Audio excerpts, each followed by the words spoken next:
Samantala, kaunay po sa update sa gumugulong na investigasyon ng House Quad Committee.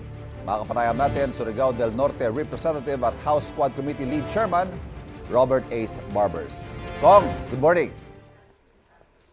Hello, good morning Ivan at magandang bago po sa ating mga kababayan. Yes, thank you for joining us this morning, Congressman. Una po, may impormasyon na ba kayo kung nasaan si dating Presidential Spokesperson Harry Roque? Hanggang sa ngayon, wala pa rin information galing sa Office of the Sergeant at Arms ng House of Representatives. So, maaaring ulingi kami ng feedback ulit within the day. At sana, magkaroon na ng information kung nasaan si Atty. Harry Roque. Pero sigurado po tayo na nahihain na yung arrest order sa kanya? Kasi ang claim niya, parang wala pa raw nakakarating sa kanya. O, yun na nga. Doon nga kami nagtataka. Doon, nagpa-interview si Secretary General Rexy Velasco nung araw din na yun, na kung saan sinabi niya hindi niya natanggap, na nandoon sila sa law office sa Makati ni Atty. Harry Roque. So, I guess pagka ganun, baka sa residence na lang siguro dapat i-deliver. So, we will coordinate closely with the Sergeant at Arms.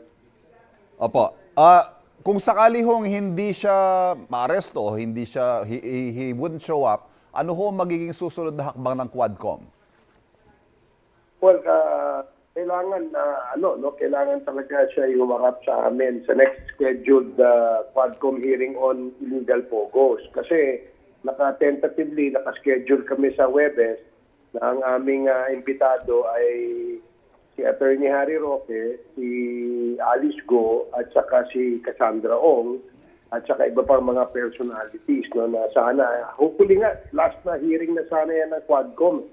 Basta makapag-submit lamang ng mga dokumentong hinihingi ng mga membro, si Atty. Harry Roque, at iba pang mga information na maaaring manggaling kay Alice Go at saka kay Cassandra Ong, siguro baka enough na yun para makagawa kami ng committee report.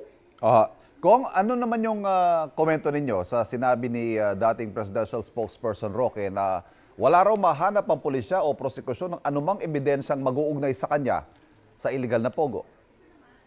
Yun ang kanyang claim, no? Pero base naman sa discussion ng membro ng Quad, lalo na yung tanong ni Congresswoman Jenky Luistro, tanong ni Congressman Roch Gutierrez, tanong ni Congressman Ortega at Congressman Congcon, na nangangailangan talaga ng mga dokumentong ito para mapatunayan na walang kinalaman, no?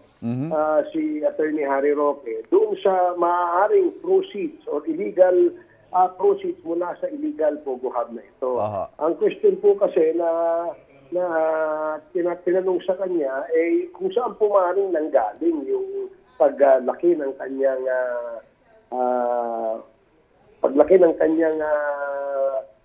kapital, no, doon sa kumpanyang Biancham Corporation na siyang nagmamayari at ang pamilya niya.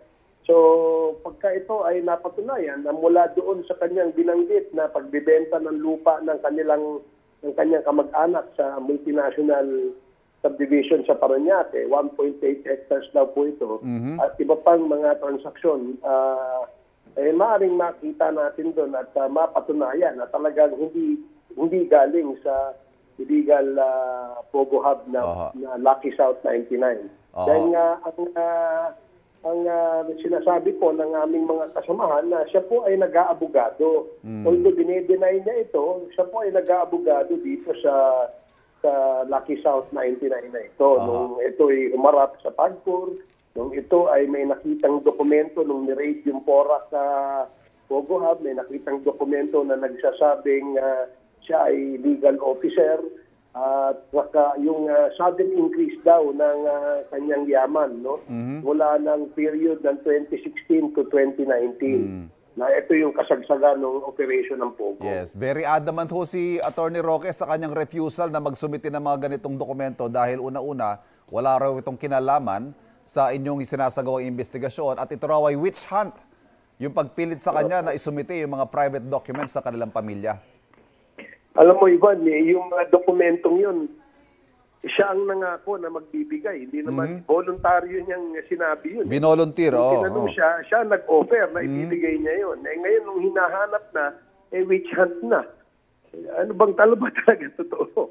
So, hindi namin maintindihan kung ano yung ano. Alam mo, ang mahirap kasi kapag ka nagsasalita outside of the Quad, doon dadaanin sa social media, magkakaroon ng misunderstanding. Mas maganda nga sana, nasa harapan na lang ng Quad, doon niya sabihin na stop this witch hunt. No? Nang sa ganun, magkaroon ng balitaktakan mismo doon sa harapan ng mga miyembro. Hindi yung sa outside na manggagaling sa social media, magpo-post sa Facebook, magpo-post sa TikTok, etc.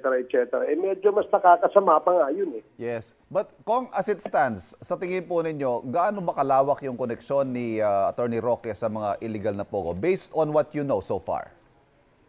Well, honestly, Ivan, sa ako personally, I cannot speak in behalf of the members ng komite na may nakikita. Kasi ako sa tingin ko, sa akin, wala pa namang ako nakikita na tama yung sinasabi ni Attorney Roque na wala pa namang nagtuturo sa kanya. Pero merong presumption, merong nakikitang circumstantial evidence na halos napakarami nito na nagtuturong siya. Sa simpleng salita po, parang may usok. Parang gano'n, ano? Legal pogo na ito. Okay. Lipat po tayo dito naman kay Cassandra Leong. Pagbibigyan ho ba ng komite yung hiling niya na ma-detain sa detention facility sa Kamara? Kapag siya po ay hindi nag-cooperate at hindi rin po nagsalita, dahil nabanggit naman niya na gusto niyang lumipat ng ibang detention facility, nasa sa kanya po yan. No? Ako naman kasi maniniwala ako, iba, no, na yung statement na yun, mukhang sinabi lang ng mga abogado niya yun. No?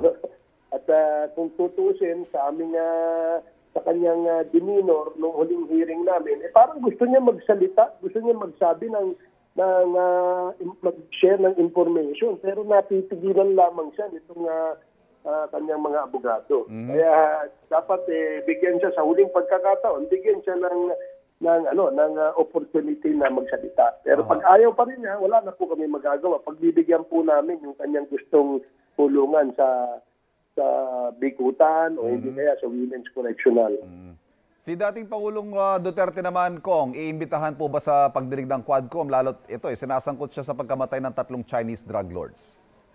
Meron po kaming existing na invitation sa kanya. No? Nung nag-umpisa itong Quadcom, yung pangalawang hearing ng Quadcom tungkol sa extrajudicial killings, meron pong motion si Congressman Benny Abante at si Congressman Don Gonzales na imbitahan ng dating Pangulo nang sa ganun, magkaroon ng pagkakataon na magbigay linaw doon sa mga alegasyon sa kanya. But again, no, kung hindi rin po siya sisipot dito sa pagdinig na ito,